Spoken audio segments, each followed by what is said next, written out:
The Demon King Atreus has arrived in Archero 2, and in this video, we're going to take a look at Atreus and compare him to my favorite and many others' favorite, Dracoola, and see which one, if either, is worth grinding for in the current state of the game.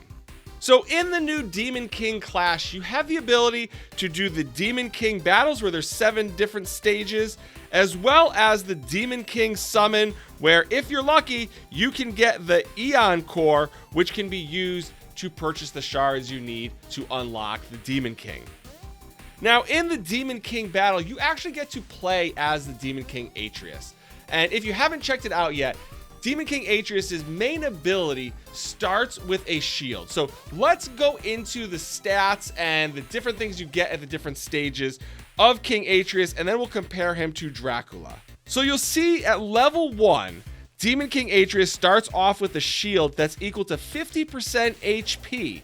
When the shield is active, you get elemental damage plus 10% and crit damage plus 30%. Now, if you're looking at this from a strict sort of apples to apples thing to compare Atreus to some of the other heroes like Dracoola, the way I look at it is Dracula's level 1 is the lifesteal, right? So you have the chance to absorb enemy HP during attacks, whereas King Atreus has an energy shield around and then obviously has the bonus to the elemental damage and the crit damage. So what does this mean? Essentially, King Atreus has expanded HP, right? If you look at the shield, it extends the HP essentially another 50%.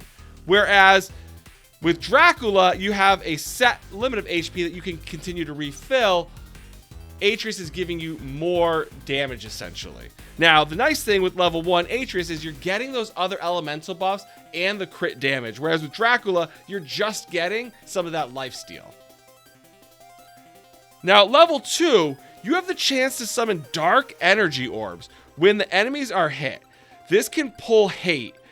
Energy orbs release energy rings to attack nearby enemies. Up to 3 orbs can be present. So what does this mean? It means as you're attacking enemies, you have a chance to create these orbs that will turn into energy rings and do further damage to other enemies. So I like this because you saw from the level 1, you've got the expanded crit damage and the elemental damage, plus the extra defense, and now you're adding even more offense. So at level 2 for Dracoola, the excess healing will be converted into damage on the next attack. And what this means is any healing that you get that goes above your max HP turns into damage on your next hit. Now you have to be at full HP or at least get to full HP when you get like any kind of healing to use this. So this is a great extra attack, but you have to be in a certain place to use it. Whereas with Atreus, you can use it no matter what amount of health you already are at. At level 3, Atreus says when HP is below 50%, you absorb dark energy orbs on the map to restore your HP shield.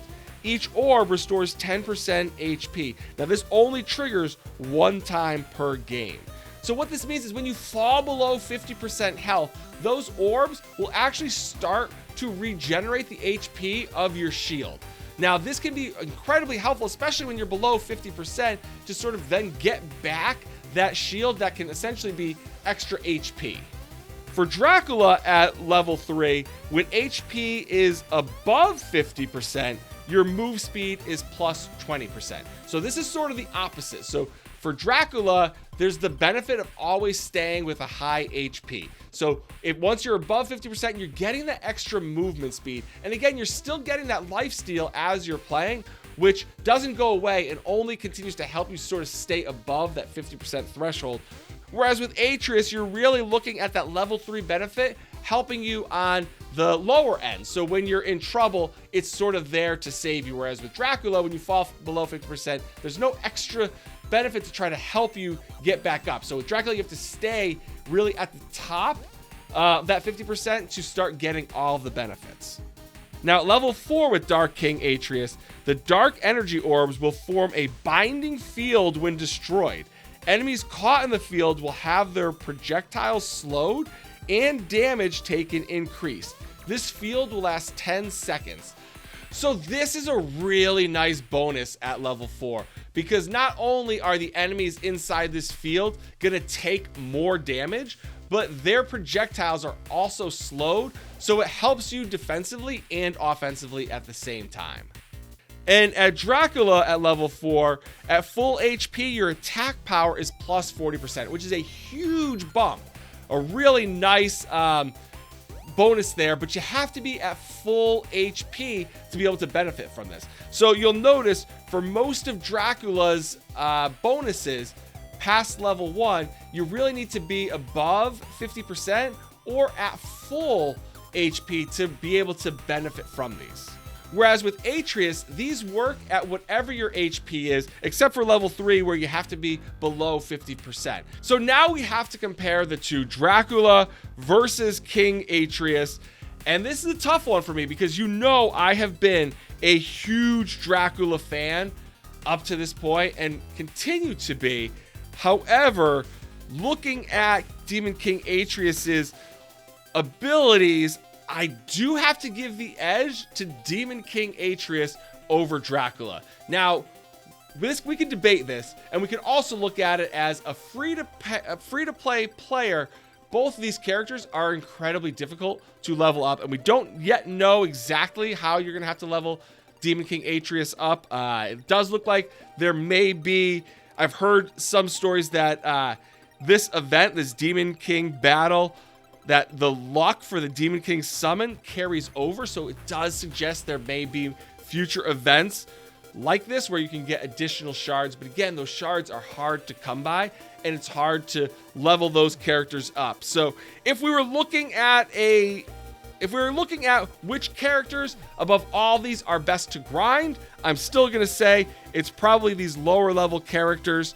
However, if we're looking at who's the best player in the game, I still like Dracoola, but I have to think that Demon King Atreus brings a lot to the table, and I would be much more inclined to play as Demon King Atreus, I think, than Dracoola. I know that it's going to break a lot of hearts, and again, I haven't played as Demon King Atreus yet, so except for in the event, so I don't quite know. I'm gonna have to unlock them and see, but I definitely want to hear your thoughts in the comments. Let me know what you think about these new characters, because I know we also have Rolla, which is a whole nother story. We're not going to talk about Rolla in this video, but it's another topic for another day. But definitely want to know your thoughts on these new characters in the comments section, and if any of this was interesting to you or helpful, please make sure to give this video a big like. And if you're new and haven't subscribed, please make sure you hit the subscribe button and turn the notification bell on so that you get notified every time we have new updates, especially when we have codes, because those codes don't last very long, so you want to make sure you get them as soon as they come out. And as always, thank you so much for watching, and I'll see you next time.